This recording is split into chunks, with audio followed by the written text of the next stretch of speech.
Florida has become an incredibly regressive state at a time when many states across the country are looking forward to build equity and inclusiveness. And I think, look, we can break down every single one of the bills that Ron DeSantis has signed into law. We know how toxic they are, but I would put it just on a very values statement of, are we teaching love or are we teaching hate? Are we embracing migrants or are we pushing them away? Are we giving equity to the LGBT community or are we further marginalizing them? Are we empowering the voices of Black Floridians or are we quieting them? With Ron DeSantis, the answer is clear on every single one of them. And I think why Ron DeSantis and other Republican candidates who might follow in his steps at a national level continue to hit a ceiling in terms of a national audience is when you take that brand of politics on the road, you're basically selling one thing.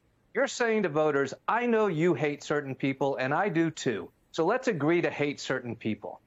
Contrast that with a politician who is aspirational, who says, let's lift up all people from all walks of life, from all races, all genders, however they identify today. Let's create an economy and a healthcare system and an education system that's going to lift everybody. That's an aspirational policy that breaks through the traditional political ceilings and gets to a majority of Americans saying, I want to follow you, not the likes of Ron DeSantis and others.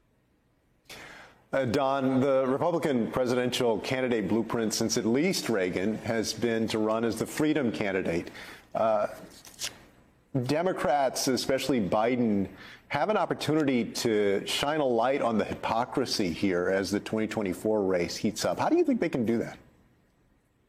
Well, it's very easy. You just kind of just point out the basics. Hey, it's okay to flood money into the economy and forgive loans for small business owners and for people who have tremendous amount of wealth, but it's not okay for student loans for guys and gals making $60,000 a year to be forgiven. All of the regressive freedoms with the LGBTQIA plus community we've seen, all of the regression with voting rights, all of that. I mean, we can point it out, but I actually don't think that it will matter too much for the purposes of a general election, because the people who are voting in favor of those things, as former Congressman Jolly said, the people who have agreed with Ron DeSantis that, yes, we will hate and marginalize certain folks, they know that the freedoms have never really been for everybody, right? And they know exactly what Ron DeSantis is saying when he's talking about quote unquote freedom. So listen, for us, it is what it's always been. It is the biennial exercise of turnout, right? And messaging. We have new things to message this time around about what will possibly get folks to turn out. But this is why we've got to de-emphasize candidates and emphasize organizations and building and machines who are willing to get people aware, get people registered, and drag people by hook or by crook to polling places. Because frankly, as existentially crisis moment as this seems and feels because of this week's court decisions, this is the same exercise we have to go through, not only every 4 years, but every 2 years as Democrats who do this professional work. And, there are new things to message, there are new things to talk about, but it's time to get to the work of turnout, because we see real consequences, and we saw them in a very concentrated way this week. That's a good reminder of the importance of organizing, and something tells me that those organizers are going to have the wind at their back headed into 2024. David, an account associated with the DeSantis campaign tweeted an ad this weekend that some GOP groups called out as homophobic. We're not going to show it here, but the idea is to present Donald Trump as friendly to the LGBTQ community. Is there a risk that the DeSantis team is going to try to run too far to the right and end up actually alienating even some of the GOP primary voters here?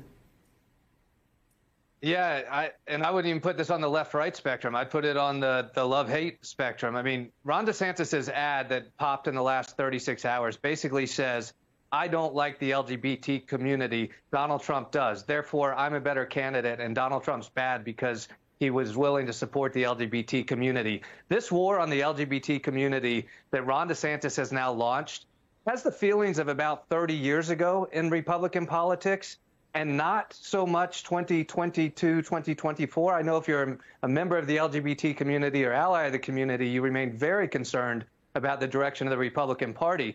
But Ron DeSantis has just ripped off all of the veneers and said, I'm going straight at the LGBT community with raw hatred and with raw denunciation. The question then is, what do you do with that in a general election? There is no coming back to the middle on that and moderating it and saying, well, I didn't mean it, or actually, I only kind of mean it. I don't know where Ron DeSantis goes with this should he survive a Donald Trump contest in the Republican primary.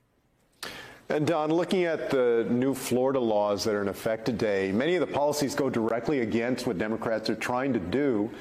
Can Democrats take advantage of that? And if so, how do you think they can do that? It's just messaging. And unfortunately, I think that messaging is going to have to highlight real people's individual pain that emanates from each one of these regressive policies. And that's what I really have spent time today thinking about, is that we talk about this stuff in theory, right? And ostensibly, the three of us are going to be okay. And there's a certain class of Americans who are going to be fine, regardless of how these decisions go, because we have the resources to comport our lives around these decisions. But I'm thinking about the hundreds of thousands, if not millions, of Black and queer and marginalized community Floridians who are going to have to deal with the real life ramifications of these policies that are DeSantis partially for show to win an election, but partially just because he's a regressive politician who embodies the politics of Lester Maddox and hate. He's a modern day Orville Faubus and all of the worst of governors of our past. And so whether he's doing it for politics or for his real personal beliefs, my heart and prayers are with the millions of Floridians who are going to have to deal with the real life ramifications of what these actually mean. And you elevate those stories, and that's the only thing we should be thinking about as a political device for these particularly pernicious policies.